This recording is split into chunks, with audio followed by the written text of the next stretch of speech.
The power of your subconscious mind ಬುಕ್ನ 5th chapter mental healings in modern times.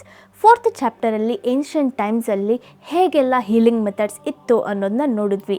ಈ ಚಾಪ್ಟರಲ್ಲಿ ಇವಾಗಿರೋ modern ಟೈಮ್ಸಲ್ಲಿ ಹೇಗೆ mental healings ನಡೀತಿದೆ ಅನ್ನೋದನ್ನ ಆಥರ್ ಹೇಳಿದ್ದಾರೆ. ಸೊ ಈ ಚಾಪ್ಟರ್ನ ನೋಡೋಕ್ಕೆ ಮುಂಚೆ ಈ ಬುಕ್ನ ಪ್ರೀವಿಯಸ್ ಚಾಪ್ಟರ್ಸ್ನ ನೋಡಿಲ್ಲ ಅಂದರೆ ಅದರ ಲಿಂಕ್ಸ್ನ ಡಿಸ್ಕ್ರಿಪ್ಷನಲ್ಲಿ ಕೊಟ್ಟಿರ್ತೀನಿ. ಮಿಸ್ ಮಾಡದೆ ನೋಡಿ ಫಾರ್ ಬೆಟರ್ ಅಂಡರ್ಸ್ಟ್ಯಾಂಡಿಂಗ್. ಫಿಸಿಕಲ್ಲಿ ಒಬ್ಬರಿಗೆ ಗಾಯ ಆದರೆ ಡಾಕ್ಟರ್ಸ್ ಜಸ್ಟ್ ಡ್ರೆಸ್ಸಿಂಗ್ ಮಾತ್ರ ಮಾಡ್ತಾರೆ. ಅದೇ ರೀತಿ ಮೆಂಟಲಿ ಒಬ್ಬರಿಗೆ ಪ್ರಾಬ್ಲಮ್ ಇದ್ದರೆ ಅದಕ್ಕೆ ಬೇಕಾದ ಟೆಕ್ನಿಕ್ಸ್ನೇ ಸೈಕಾಲಜಿಸ್ಟ್ ಹೇಳ್ಕೊಡ್ತಾರೆ.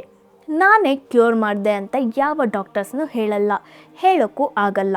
ಯಾಕಂದರೆ ಒಂದೇ ಒಂದು ಹೀಲಿಂಗ್ ಪವರೇ ಇರೋದು, ಅದು ಮನುಷ್ಯರ ಕೈಯಲ್ಲಿಲ್ಲ. ಆ ಒಂದು ಹೀಲಿಂಗ್ ಪವರ್ನ ತುಂಬ ಜನ ತುಂಬ ಹೆಸರಲ್ಲಿ ಕರೀತಾರೆ. Nature, life, god, creative intelligence, subconscious mind, ಹೀಗೆ ತುಂಬ ನೇಮ್ಸ್ ಒಂದು ಹೀಲಿಂಗ್ ಪವರ್ಗೆ ಇದೆ.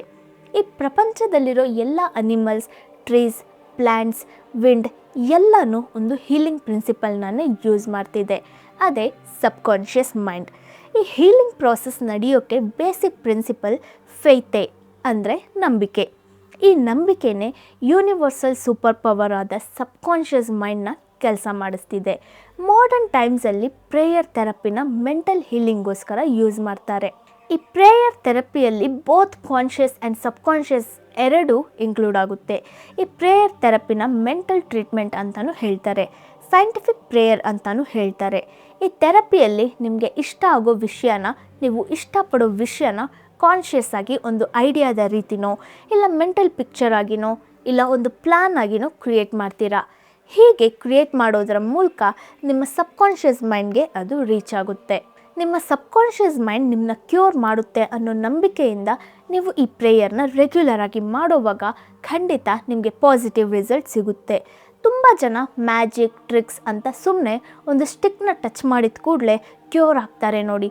ಈ ಕಲ್ಲನ್ನ ಅವರು ಟಚ್ ಮಾಡಿದ್ರೆ ಕ್ಯೂರ್ ಆಗ್ತಾರೆ ಹೀಗೆಲ್ಲ ಹೇಳ್ತಾರೆ. ಆದರೆ ನಿಜ ಏನಂದರೆ ಆ ಕಲ್ಲನ್ನ ಟಚ್ ಮಾಡಿದ್ರೆ ಕ್ಯೂರ್ ಆಗ್ತಾರೆ ಅನ್ನೋದು ನಾವು ಇಕ್ಕಿರೋ ನಂಬಿಕೆನೇ. ನಮ್ಮ ಸಬ್ಕಾನ್ಷಿಯಸ್ ಮೈಂಡ್ಗೆ ಅದು ರೀಚ್ ಆಗಿ ನಮ್ಮನ್ನ ಕ್ಯೂರ್ ಮಾಡ್ತಿದೆ.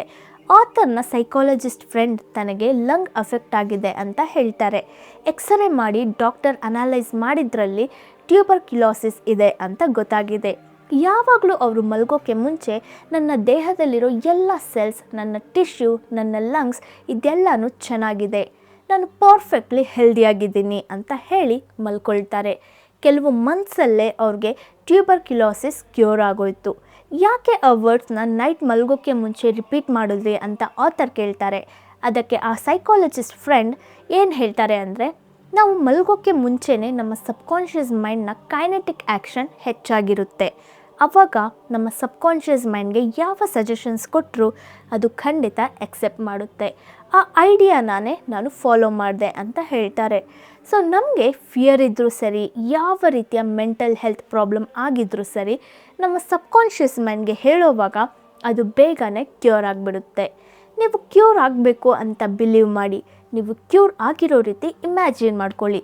ಮಲ್ಗೋಕ್ಕೆ ಮುಂಚೆ ನಿಮ್ಮ ಪ್ರಾಬ್ಲಮ್ನ ಸಬ್ಕಾನ್ಷಿಯಸ್ ಮೈಂಡ್ ಹತ್ರ ಶೇರ್ ಮಾಡಿ, ಖಂಡಿತ ಅದು ನಡೆಯುತ್ತೆ.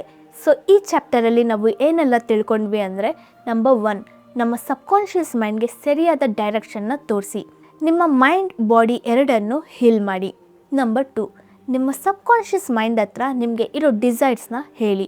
ನಂಬರ್ 3, ನಿಮ್ಮ ಸಬ್ಕಾನ್ಷಿಯಸ್ ಮೈಂಡ್ ಖಂಡಿತ ನಿಮ್ಮ ಡಿಸೈರ್ಸ್ನ ನಡೆಸಿ ತೋರಿಸುತ್ತೆ ಅಂತ ಬಿಲೀವ್ ಮಾಡಿ.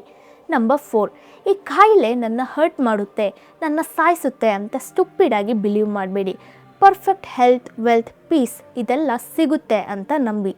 ನಂಬರ್ 5, ನಮ್ಮ ಹೀಲಿಂಗ್ ಪವರ್ ನಮ್ಮೊಳಗೆ ಇದೆ ಅನ್ನೋದನ್ನ ಯಾವಾಗಲೂ ನೆನ್ಪಿಟ್ಕೊಳ್ಳಿ. ನಂಬರ್ 7, ನಿಮಗೋಸ್ಕರ ಆ್ಯಂಡ್ ನಿಮಗೆ ಇಷ್ಟ ಆದವ್ರಿಗೋಸ್ಕರ ಆ್ಯಂಡ್ ನಿಮ್ಮ ಸುತ್ತ ಇರೋರಿಗೋಸ್ಕರ ಯಾವಾಗಲೂ ಪ್ರೇ ಮಾಡಿ. ಇವಾಗ ಒಂದು ಇಂಟ್ರೆಸ್ಟಿಂಗ್ ಆದ ವಿಷಯ ನೋಡೋಣ. ಜಾದವ್ ಪಯಂಗ್ ಅನ್ನೋರು 60 ವರ್ಷದ ಫಾರ್ಮರ್.